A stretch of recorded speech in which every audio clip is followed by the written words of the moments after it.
আচ্ছা বাচ্চারা, কখনো ভেবেছ আমরা প্রতিদিন কত রকম বর্জ্য ফেলে দিই? আর এই বর্জ্য কোথা থেকে আসে?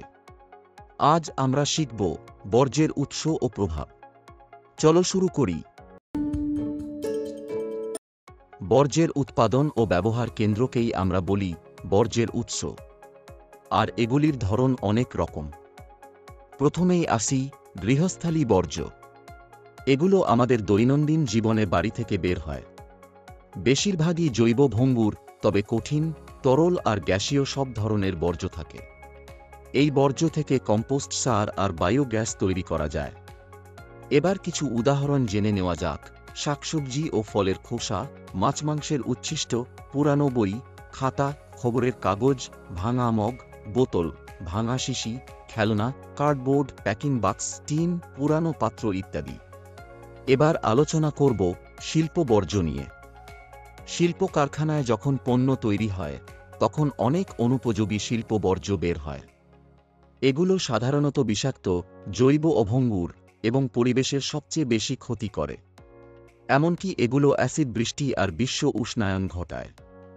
উদাহরণ: হাইড্রোকার্বন, জ্বালানি তেল, CO2, SO2, sulphur, phosphorus acid, তামা, সীসা, দস্তা, পারদ, সূক্ষ্ম, কম্পিউটার, টিভি, সেলফোন, ছাই, তেজস্ক্রিয় পদার্থ ইত্যাদি।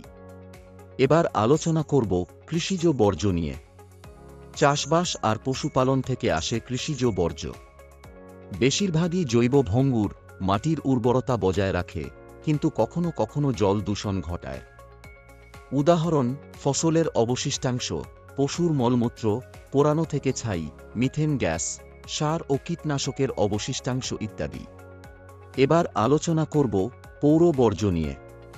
শহরে বাড়িঘর, বাজার, হোটেল, হাসপাতাল সব মিলিয়ে যে বর্জ্য তৈরি হয় তাকে বলে পৌর বর্জ্য।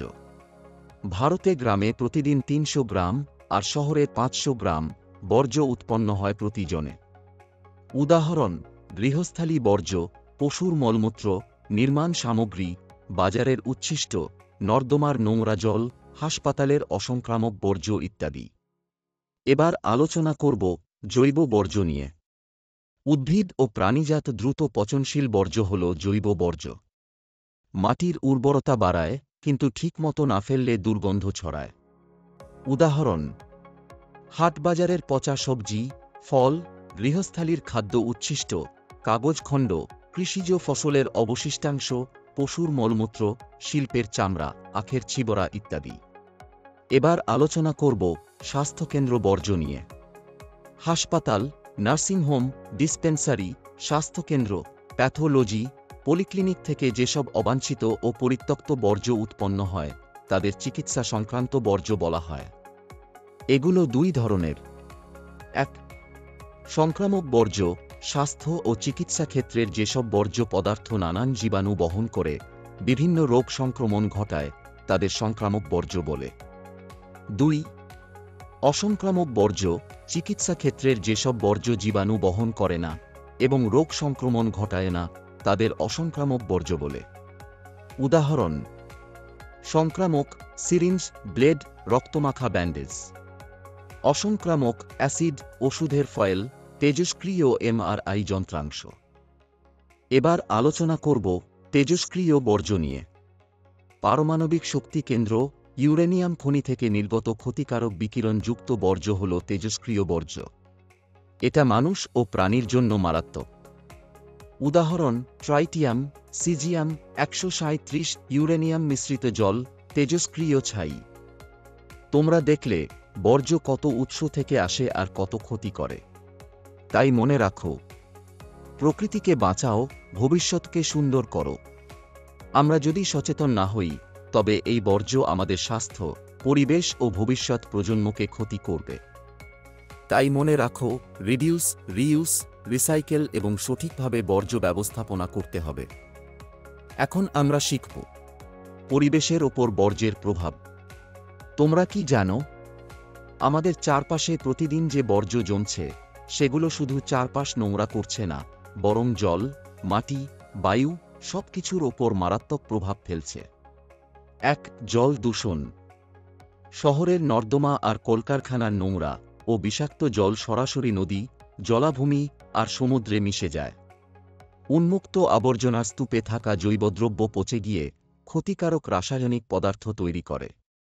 বৃষ্টির জল এগুলো ধুয়ে নদী, খাল, জলাশয়ে নিয়ে যায়।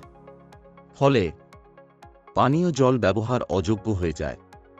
জলজ বাস্তুতন্ত্র বিপন্ন হয়। মাছের প্রজনন কমে যায়। আমাশা ও পেটের রোগ ছড়ায়। 2. মাটি দূষণ। হাসপাতাল, গৃহস্থালী, কারখানা থেকে আসা জৈব ও ভঙ্গুর বর্জ্য মাটিতে জমে থাকে। এগুলো পচে ক্ষতিকারক রাসায়নিক পদার্থ তৈরি করে, যা মাটির উর্বরতা নষ্ট করে। আবার কারখানা, যানবাহন, তাপবিদ্যুৎ কেন্দ্র থেকে নির্গত SO2, NO2, CO2 বজ্রপাতের সময় বৃষ্টির জলের সঙ্গে মিশে অম্লবৃষ্টি হয়। এর ফলে জমি বন্ধ্যা হয়ে পড়ে। 3. বায়ু দূষণ। উন্মুক্ত আবর্জনার স্তূপ পোড়ালে কটু গন্ধ, ক্ষতিকারক গ্যাস ও ছাই বায়ুকে দূষিত করে। জৈবদ্রব্য পচে দুর্গন্ধ ছড়ায়। কলকারখানা, তাপবিদ্যুৎ কেন্দ্র ও যানবাহন গ্রিনহাউস গ্যাস ছাড়ে, যার ফলে বায়ুমণ্ডল উষ্ণ হয়। 4. প্লাস্টিক দূষণ। প্লাস্টিক হল এক কৃত্রিম জৈব যৌগ। এটা পচে না, ক্ষয় হয় না। ফলে এটা দীর্ঘকাল জমে জল, মাটি, বায়ু সবকিছুকে একসঙ্গে দূষিত করে। ফলে নর্দমা আটকে জলনিকাশ ব্যাহত হয়। জমির উর্বরতা হ্রাস পায়। মাটির জলস্তর নেমে যায়। পলিথিনে রাখা খাবার স্বাস্থ্যের ক্ষতি করে। পোড়ালে কটু গন্ধে শ্বাসকষ্ট হয়। 5. দৃশ্য দূষণ। গৃহস্থালী, বাজার, হাসপাতালের বর্জ্য চারপাশে ছড়িয়ে থাকলে পরিবেশের সৌন্দর্য নষ্ট হয়। এতে মানুষের মানসিক অবসাদ হয়। 6.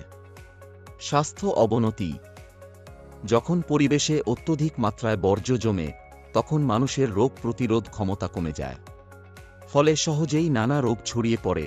আমাশা, চর্মরোগ, টাইফয়েড, যক্ষ্মা, জন্ডিস, টিটেনাস, হেপাটাইটিস, পেট, ফুসফুস ও চোখের রোগ। দেখো, প্রতিটি বিষাক্ত উপাদান আলাদা রোগ সৃষ্টি করে। সীসা দূষণে ডিসলেক্সিয়া, ফ্লোরাইড দূষণে ফ্লুরোসিস, ক্যাডমিয়াম দূষণে ইটাইটাই, পারদ দূষণে মিনামাটা, আর্সেনিক দূষণে ব্ল্যাকফুট। তোমরা বুঝতে পারলে তো? বর্জ্য শুধু নোংরা করে না, আমাদের স্বাস্থ্য, প্রকৃতি আর ভবিষ্যৎ সবকিছুর ওপর আঘাত হানে। তাই মনে রেখো, বর্জ্য কমাও, পুনর্ব্যবহার করো আর পরিবেশকে ভালোবাসো। কারণ পরিষ্কার পৃথিবী আমাদের সুস্থ জীবনের চাবিকাঠি।